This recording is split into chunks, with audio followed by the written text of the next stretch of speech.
Thank you, Jay. Well, I am here with veterinarian Scott Blanton. And Scott, so February, it's around the corner, and I know it's like kind of a big time for dental hygiene for your dogs. Right. It's dental care month, so most vets will discount some of the stuff that we do, the dental cleanings and all that stuff. So. Okay. You know, and those are extensive dental cleanings for the most part, because most of them are anesthesia involved, and we do scaling and polishing and cleaning all the teeth that we need to be cleaned, and it's a good thing, you know. And I tell people, when we get to 10 years old, I kind of just cut it off a little bit, and there's other ways to go. There's antibiotics, and there's some chew stuff, and there's a new product called OraVet that works really well to keep the mouth clean for the most part. But sometimes you have to start back, and you have to start back to the clean stage, and once we get to clean stage, then we can do these other things that help maintain a good dental hygiene.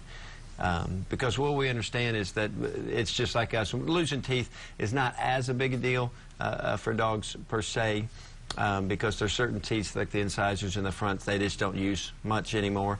But it is, we get into heart disease and some other things that diseases we can prevent from having good oral health. Okay. Well, Scott, tell me, well, first of all, before we answer even more questions, he's taking questions. So if you have any questions, feel free to call. The number is on your screen. But I just want to know, for my personal use, can I brush my dog's teeth with regular toothpaste, or you have to buy? No, we go with the dog toothpaste, because most of the regular toothpaste you're not supposed to swallow for the most part. And so the dog toothpaste is chicken flavor, tuna flavor. There's a lot of flavors. And, you know, if you can start them out early, you can brush your dog's teeth. But it's one of those things that needs to be done every day. It can't be like once every 6 weeks or all that kind of stuff, because it just does not work. That's why we brush our teeth. You know, I brush my teeth twice a day, maybe 3 times a day. So it's a consistent basis. That repetition. You got it. I got it. Okay, well, I feel like my dogs don't like having their teeth brushed, because no, a lot of them don't. Yeah. I got them as rescues, and whenever I try brushing their teeth now, they always fight me on it. So how can I? Well, you can. It's kind of hard. And again, you just got to do something at a puppy stage type deal.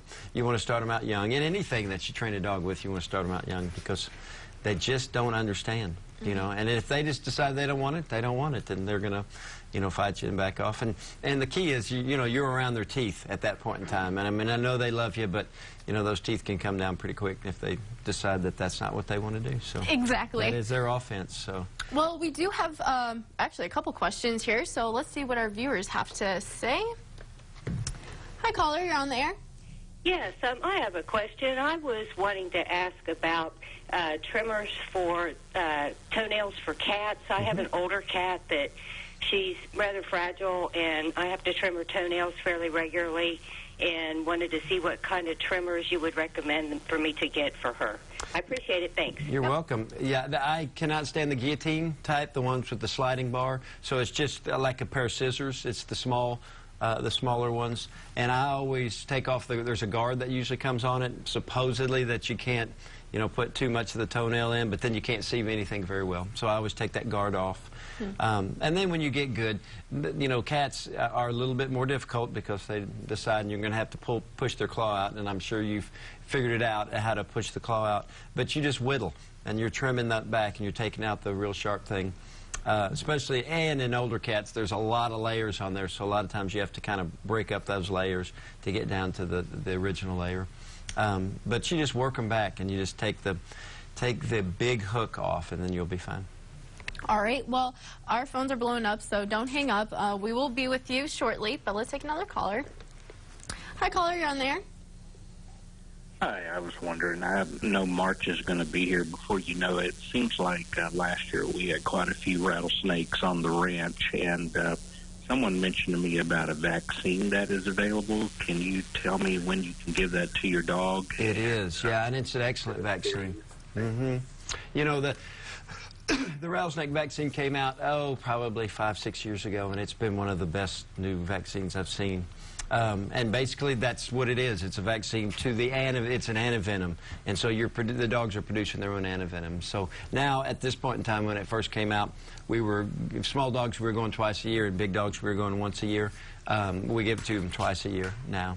And it turns a death, maybe a fatal bite into a survivable one. It puts a survivable bite into a pretty good one. So it's a phenomenal thing to do to protect your animal. Well, thank you so much, Scott. I really appreciate you. And don't go anywhere. We'll be right back.